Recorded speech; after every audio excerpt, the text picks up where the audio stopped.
Hello everyone! Ayan, nandito ako ngayon na naman sa bukid. Don't mind sa aking haggard na face. Ayan. Yung nasa likod ko pala guys, nag-aararo siya. Inaararo niya tong mga tabako na to. Ayan. Para gumanda yung tubo niya. Ayan. Siyempre pupunta tayo dito sa tabakuan. Sa gitna ng tabakuan. Dito nga pala ako sa gitna ng kabukiran naman, pero ang tabi ng tabakuan ay maisan. Ayan, kita niyo ba yung nasa likod ko?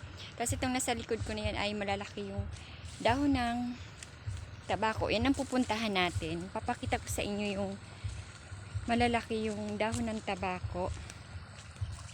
Ayan. Eto guys, maliliit pa yung tabako dito eh. Kita niyo ba? Maliliit yung tabako dyan.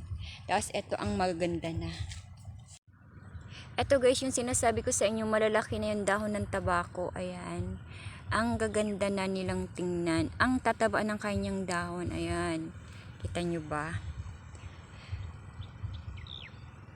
Medyo malawak yan. Hanggang dulo yan. At sa ngayon, nagpapatubig siya para madiligan yung mga tabako. Kita nyo ba? Ayan. Tingnan natin dito. Titingnan natin yung mga dinadaanan natin at baka maapakan natin yung mga tanim dito. Ayan, kita nyo ba yung mga dahon niya? Ang gaganda. Ayan o. Ayan, diba? Ang lulusog ng kanyang dahon. Kaya kapag nag-harvest guys, abangan natin pag-harvest kung paano ito harvestin. Kasi first time ko lang din makakita ng harvestin na tabako. Yan. Yan o, ang ganda o. Ang laki-laki. Diba? Ang ganda. Nakakatuwang tingnan kanilang mga dahon.